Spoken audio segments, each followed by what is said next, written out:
Harmony is last year probably Cheraubagi numita hodokibni.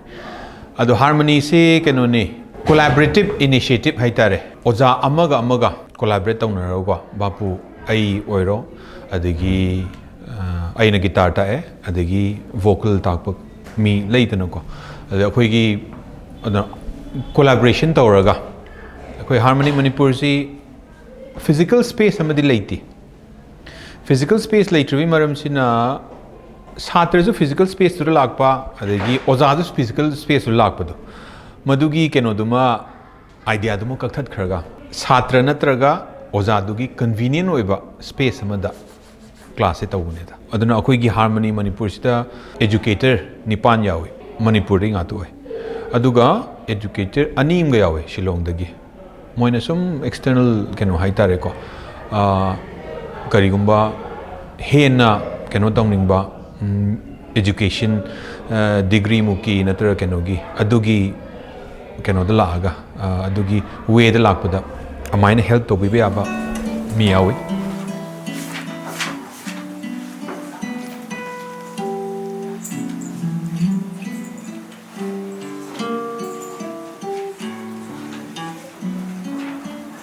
and harmony je koi ki sound mayam na punjal semba akoi gi potsak amne haitare ne ko akoi guitar khongba da akoi chords sound mayam ma thoidana adagi akoi isai da ju akoi gi choir singing gele ama sound am leidana punjal laga aduna harmony je punjan mam change ba sound am tana harmony obi yade aduna punjan ba adagi aduga punjal laga sound se khoi gi keno oi bhai tare ne sweet sound hai tare khoi gi nakong da ta ba nungai ba sound da aduna harmony se adugi idea ne pul laga ba po khoi educator me am pun ba ko adagi khoi concert am to da khoi pun ba wari sana ba community building hai tare aduna punjal laga semba pot ne ba harmony se aduna amatang sound amatang na harmony obi ade haibani da sound mayam na harmony obi hai adugi concept ne harmony Manipur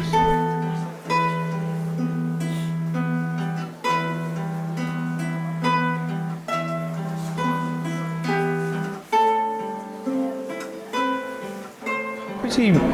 level am budi haidi yaudri music education je akhoi Manipur di yam nauri haitare nauba means school di mayam di lei nei ko music school lei adu akhoi su music school am oir pa yabagi keno ni ko struggle je lei di lei struggle hai je artist amagi adagi akhoi gi educator ama educator or a teacher amagi music as a teaching profession ko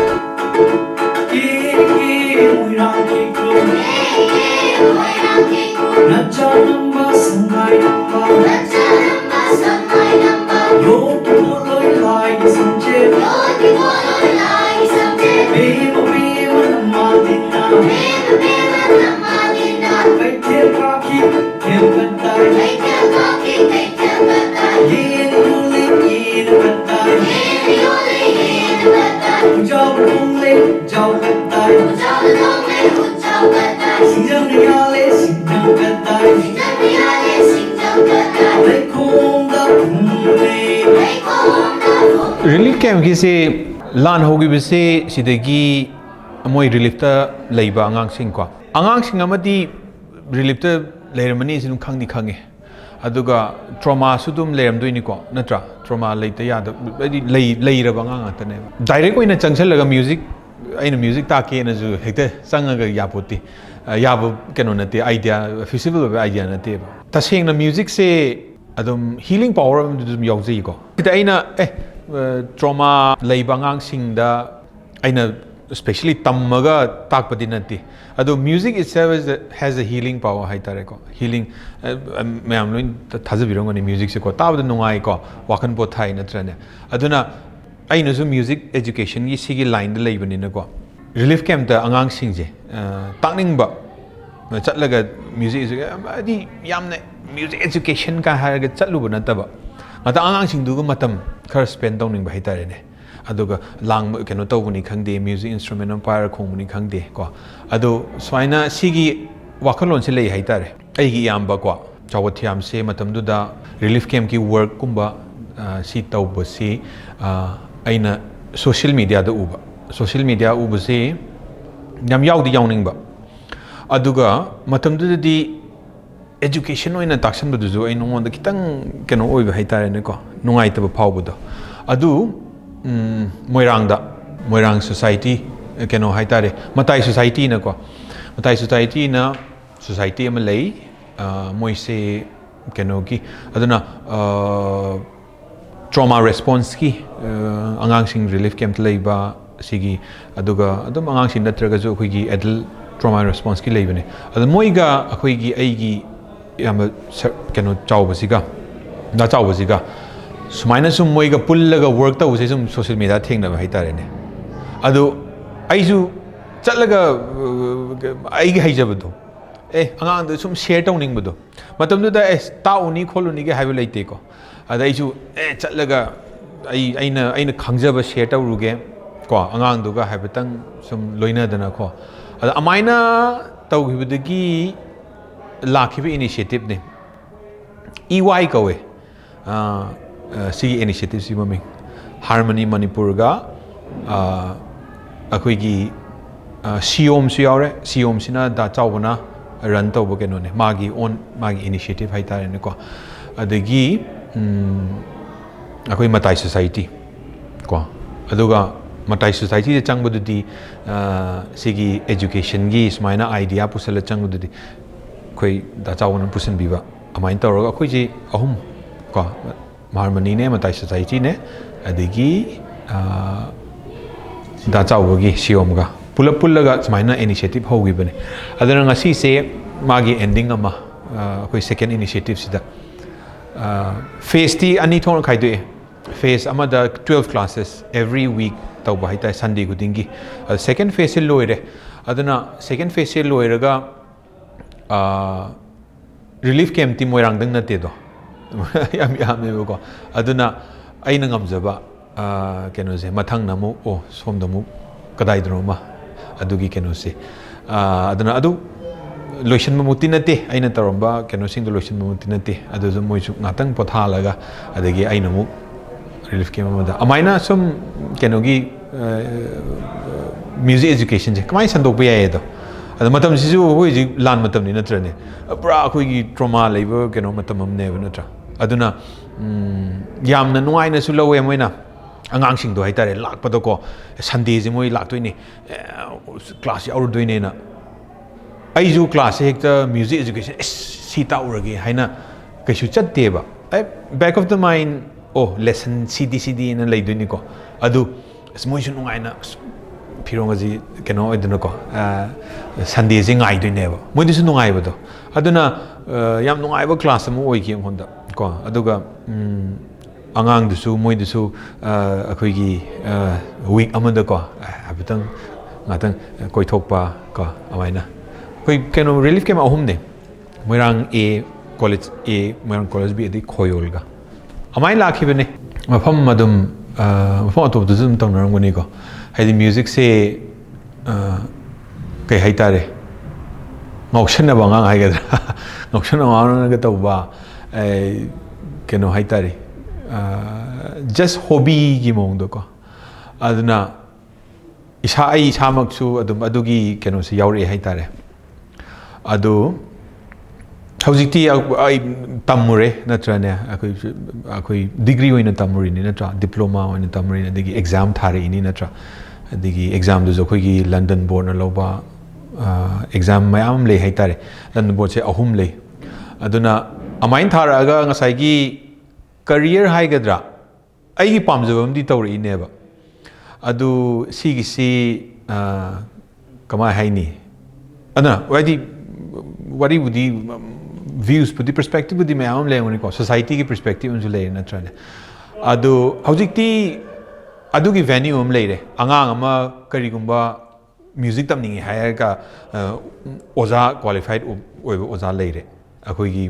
ꯀꯩꯅꯣꯗ harmony ꯃꯅꯤꯄꯨꯔꯗ ꯑꯗꯨꯝ ꯌꯥꯎꯔꯤ ꯅꯠꯇ꯭ꯔꯥ ꯑꯗꯨꯅ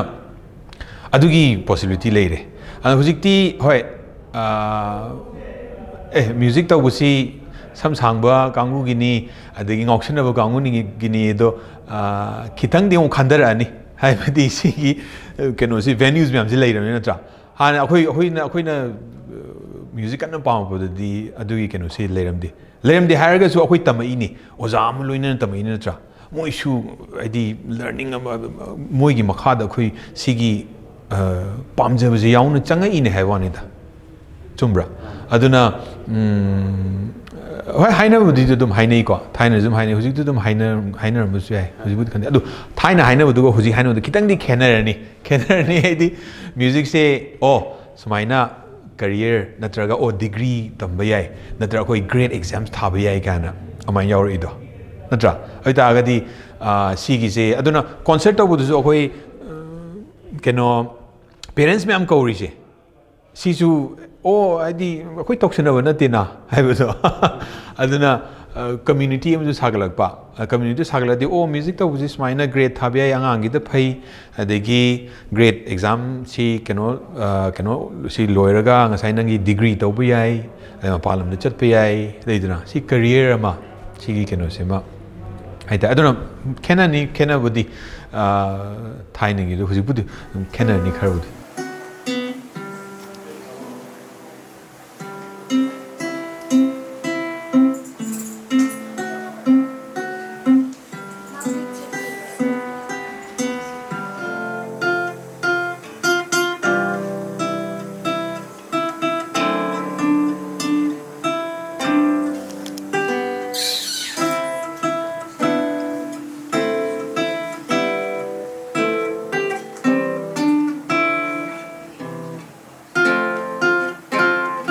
ꯃꯦꯁꯦꯖꯁꯦ